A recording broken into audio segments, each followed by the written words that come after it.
Commerce ক্লাসের চ্যানেলে সকলকে স্বাগত। আজকে তোমাদের মাধ্যমিকের ভৌতবিজ্ঞান বই থেকে তড়িৎ প্রবাহ ও রাসায়নিক বিক্রিয়া চ্যাপ্টারের 1 মার্কের প্রশ্ন উত্তর নিয়ে আলোচনা করব, যেগুলি তোমাদের মাধ্যমিকে 2017 থেকে 2024 সালে কিন্তু এসেছে। ভিডিওটি শেষ পর্যন্ত দেখতে থাকো, আশা করছি তোমরা অনেক কিছু আজকে শিখতে পারবে। চলো, প্রথম প্রশ্ন।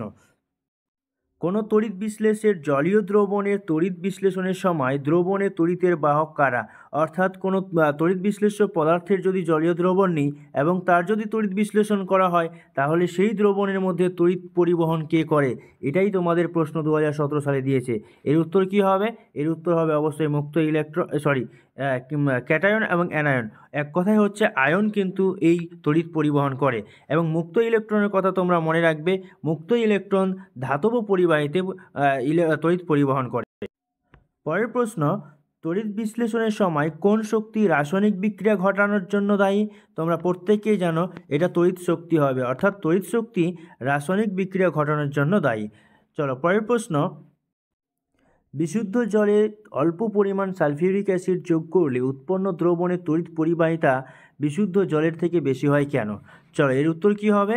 এর উত্তর হবে, দেখো, যখন বিশুদ্ধ জলে অল্প পরিমাণ সালফিউরিক অ্যাসিড যোগ করলে জলের বেশিরভাগ অণু বিয়োজিত হয়ে প্রচুর পরিমাণ H+ এবং OH- আয়ন উৎপন্ন করে, ফলে জলে আয়নের সংখ্যা বৃদ্ধি পায়। এই অবস্থায় জলের তড়িৎ পরিবাহিতা বিশুদ্ধ জলের থেকে বেশি হয়। এক কথায় কি বলছে না, জলের মধ্যে যদি আমরা সালফিউরিক অ্যাসিড অল্প পরিমাণ ঢেলে দিই, তাহলে জলের অণুগুলি অল্প বিয়োজিত হয়ে H+ এবং OH- আয়নে ভেঙে যায়, এবং এই আয়নগুলি কী করে না তড়িৎ পরিবহনে সাহায্য করে। তাই কিন্তু এই জলের তড়িৎ পরিবাহিতা বিশুদ্ধ জলের থেকে বেশি হয়। পরের প্রশ্ন, তড়িৎ বিশ্লেষণের সময় কোন ইলেকট্রোডকে ক্যাথোড বলা হয়? দেখো, ব্যাটারির ঋণাত্মক মেরুর সঙ্গে যুক্ত তড়িৎদ্বার বা ইলেকট্রোডকে ক্যাথোড বলা হয়। তড়িৎদ্বারের ইংরেজি হচ্ছে কিন্তু ইলেকট্রোড, ঠিক আছে? অর্থাৎ ব্যাটারির মধ্যে যে ঋণাত্মক একটা প্লাস থাকে আর একটা মাইনাস থাকে, এই মাইনাসের সঙ্গে যুক্ত যে তড়িৎদ্বার তাকেই বলা হয় কিন্তু ক্যাথোড, এবং প্লাসের সঙ্গে যে যুক্ত তড়িৎদ্বার তাকে বলা হয় অ্যানোড। কী বলা হয়? অ্যানোড বলা হয়, তাই তো? চলো, পরের প্রশ্ন। পরের প্রশ্ন হচ্ছে, একটি যৌগের উদাহরণ দাও যার জলীয় দ্রবণ মৃদু তড়িৎ বিশ্লেষ্য। এর উত্তর তোমরা নিশ্চয়ই আগের ভিডিওটা দেখেছো। Acetic acid, carbonic acid, ammonium hydroxide, এগুলো সবই হচ্ছে কি না মৃদু তড়িৎ বিশ্লেষ্য পদার্থ। চলো, পরের প্রশ্ন হচ্ছে, তামার চামচের উপর রূপোর তড়িৎ লেপন করতে ক্যাথোড হিসেবে কি ব্যবহার করা হয়? এই প্রশ্নের ক্ষেত্রে তোমরা একটা ট্রিক মনে রাখবে, যার উপর আমরা তড়িৎ লেপন দেব তাকে কিন্তু আমরা রাখবো হচ্ছে ক্যাথোডে, এবং যে জিনিসটা দিয়ে তড়িৎ লেপন করব অর্থাৎ সেটাকে রাখবো আমরা হচ্ছে অ্যানোডে। তাহলে এখানে তামার চামচের উপর তড়িৎ লেপন দিতে হবে, তাহলে তামার চামচকে আমরা কোথায় ব্যবহার করব না ক্যাথোডে ব্যবহার করব। এবং রূপোর তড়িৎ লেপন করতে হবে, তাই রূপোকে আমরা কোথায় ব্যবহার করব? অ্যানোডে রাখবো, ঠিক আছে? চলো, পরের প্রশ্ন। তড়িৎ বিশ্লেষণে কোন প্রকারের তড়িৎ প্রবাহ ব্যবহার করা হয়? তোমরা প্রত্যেকেই জানো এখানে কিন্তু ডিসি কারেন্ট ব্যবহার করা হয়। এসি কারেন্টে কিন্তু তড়িৎ বিশ্লেষণ করা সম্ভব নয়, কারণ এসি কারেন্টে কি হয়, নির্দিষ্ট সময় পর পর তড়িৎ পরিবাহের যে অভিমুখ সেটা পরিবর্তন হয়ে যায়, ফলে কিন্তু তড়িৎ বিশ্লেষণের কোনো পরিবর্তন ঘটে না, অর্থাৎ আয়নগুলো যেইখানকার সেখানেই কিন্তু থেকে যায়, সেগুলোর কিন্তু কোনো দিক পরিবর্তন হয় না। চলো, পরের প্রশ্ন দেখো, পিতলের উপর সোনার তড়িৎ লেপন করতে তড়িৎ বিশ্লেষ্য হিসেবে কি ব্যবহার করা হয়?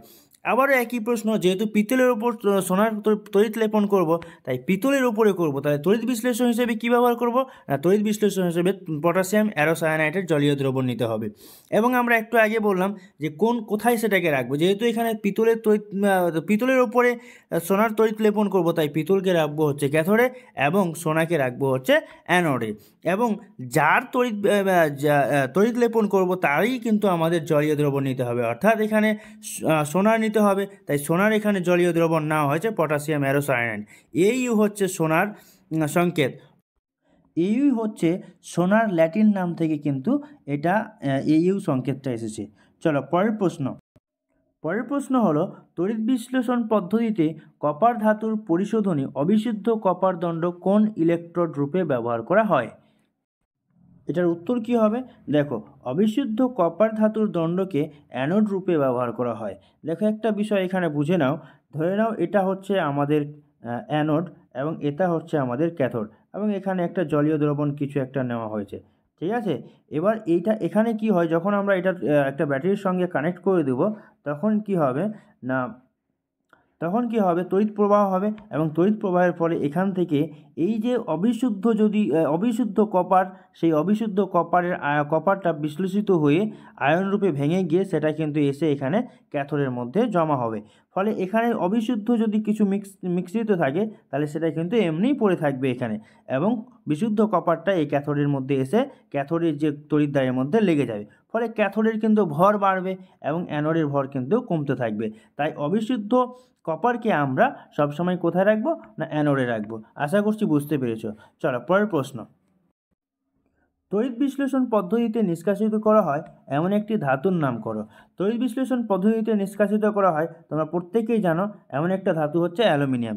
এছাড়াও কিন্তু সোডিয়াম, পটাশিয়াম, ক্যালসিয়াম ইত্যাদি নিষ্কাশিত করা হয়। পরের প্রশ্ন। দেখো, তড়িৎ বিশ্লেষণের সময় কোন শক্তি রাসায়নিক বিক্রিয়া ঘটায়? এটা একটু আগেই দেখলাম আমরা, তাহলে উত্তর কী হবে? তড়িৎ শক্তি। ঠিক আছে, চলো পরের প্রশ্ন। পিতলের চামচের উপর সিলভারের তড়িৎ লেপনে অ্যানোডে কী ব্যবহার করা হয়? এর উত্তর হলো, পিতলের চামচের উপর সিলভারের তড়িৎ লেপনে অ্যানোডটি হলো বিশুদ্ধ সিলভারের পাত।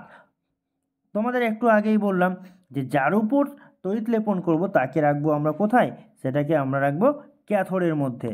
ঠিক আছে, এখানে যেহেতু পিতলের উপরে দেব, তাই পিতলকে আমরা রাখবো ক্যাথোডে, এবং অ্যানোডে কী দেব? অ্যানোডে আমরা যেহেতু সিলভারের তড়িৎ লেপন করবো, তাই সিলভারকে আমরা রাখবো অ্যানোডে। এবং জলীয় দ্রবণ হিসেবে কী নেওয়া হবে বন্ধুরা, বলো দেখি? হ্যাঁ, অবশ্যই জলীয় দ্রবণ নেওয়া হবে এজি, অর্থাৎ সিলভারের জলীয় দ্রবণ এখানে নেওয়া হবে। দেখো, এজি নামটা কিভাবে আসলো? এজি নামটা হচ্ছে সিলভার বা রূপো যেটাকে আমরা বলে থাকি, তার ল্যাটিন নাম হচ্ছে কি না আর্জেন্টিনাম। এই আর্জেন্টিনাম থেকে কিন্তু এজি নামটা এসেছে। চলো পরের প্রশ্ন। নিচের বিবৃতিটি সত্য না মিথ্যা সেটা তোমাকে জানতে চেয়েছে। কঠিন সোডিয়াম ক্লোরাইডের তড়িৎ পরিবাহিতা গলিত সোডিয়াম ক্লোরাইডের তড়িৎ পরিবাহিতা থেকে বেশি। অবশ্যই কি হবে? না মিথ্যা। কারণ কি, কঠিন সোডিয়াম ক্লোরাইড তো তড়িৎ পরিবহন করতেই পারে না, গলিত সোডিয়াম তড়িৎ পরিবহন করতে পারে। তাহলে গলিত সোডিয়ামের থেকে কঠিন সোডিয়াম ক্লোরাইডের তড়িৎ পরিবাহিতা কীভাবে বেশি হয়? অবশ্যই এটা কিন্তু মিথ্যা হবে। চলো পরের প্রশ্ন। দেখো, নিচের বিবৃতি সত্য না মিথ্যা আবারও দিয়েছে। তো তড়িৎ বিশ্লেষ্য পদার্থের মধ্য দিয়ে মুক্ত ইলেকট্রনগুলি তড়িৎ পরিবহন করে। তোমাদের একটু আগেই বললাম মুক্ত ইলেকট্রন কোথায় তড়িৎ পরিবহন করে? না, মুক্ত ইলেকট্রন হচ্ছে কি ধাতব পরিবাহিতে মুক্ত ইলেকট্রন তড়িৎ পরিবহন করে। ঠিক আছে, ধাতব পরিবাহিতে, তাই না? পরিবাহিতে। তাহলে এখানে যেহেতু বলেছে মুক্ত ইলেকট্রন তড়িৎ পরিবহন করে, তাহলে এটা অবশ্যই কি মিথ্যা হবে, তাই না? কারণ মুক্ত ইলেকট্রন তড়িৎ পরিবহন করে না, কারা করে? আয়নরা করে, তাই না? চলো, আয়ন। নেক্সট প্রশ্ন। তড়িৎ বিশ্লেষণ পদ্ধতিতে অ্যালুমিনিয়াম নিষ্কাশনে ক্যাথোডে কী বিক্রিয়া ঘটে? অর্থাৎ ক্যাথোডের যে বিক্রিয়াটা করে সেই বিক্রিয়াটা তোমাকে জানতে চেয়েছে। তাহলে ক্যাথোডে কোন বিক্রিয়া ঘটে? দেখো, ক্যাথোড বিক্রিয়াটা হচ্ছে Al3+ প্লাস 3টে ইলেকট্রন, তারপরে হয় কি না অ্যালুমিনিয়াম হয়। এখানে একটা জিনিস দেখো, ক্যাটায়নগুলো ক্যাথোড থেকে ইলেকট্রন গ্রহণ করে পরমাণু বা মূলকে পরিণত হয়। ইলেকট্রন গ্রহণ করলে কি হয়? না বিজারণ হয়। তাহলে ইলেকট্রন গ্রহণ করলে যদি বিজারণ হয়, তাহলে ক্যাথোডে কোন বিক্রিয়া ঘটবে? না ক্যাথোডে সবসময় কী ঘটবে? বিজারণ বিক্রিয়া ঘটবে। ঠিক আছে, তাহলে অ্যানোডে কোন বিক্রিয়া ঘটবে? অ্যানোডে তাহলে অবশ্যই জারণ বিক্রিয়া ঘটবে। ঠিক আছে, চলো পরের প্রশ্ন। শূন্যস্থান পূরণ করো।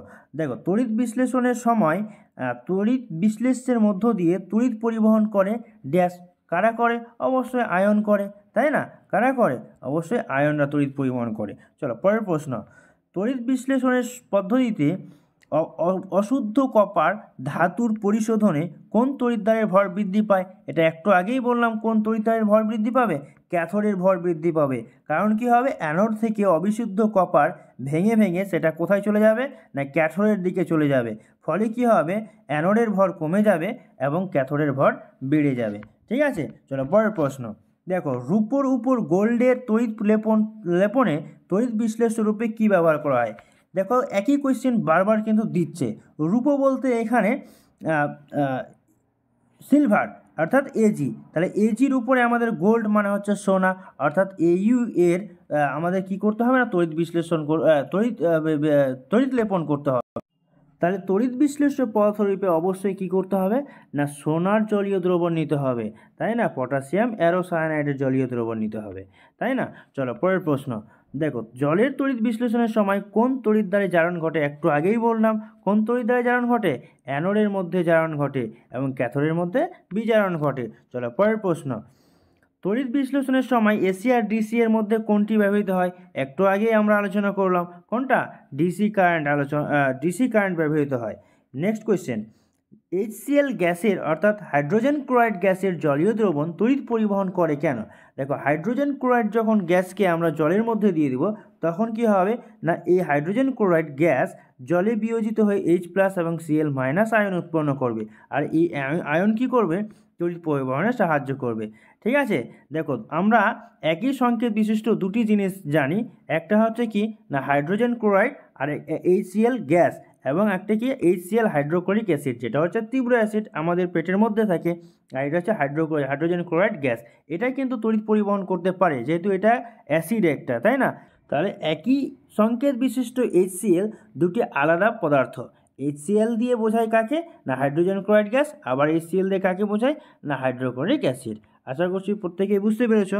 তো আজকের ভিডিওটি কেমন লাগলো তোমাদের, প্রত্যেকেই তোমরা কমেন্ট করে জানিও, এবং যারা এখনও আমার চ্যানেলটিকে সাবস্ক্রাইব করোনি তারা সাবস্ক্রাইব করে রাখো, এবং নেক্সট ভিডিও নিয়ে আমি খুব তাড়াতাড়ি আবারও হাজির হব তোমাদের মাঝে। ততদিন তোমরা সুস্থ থেকো, ভালো থেকো। Thank you everyone.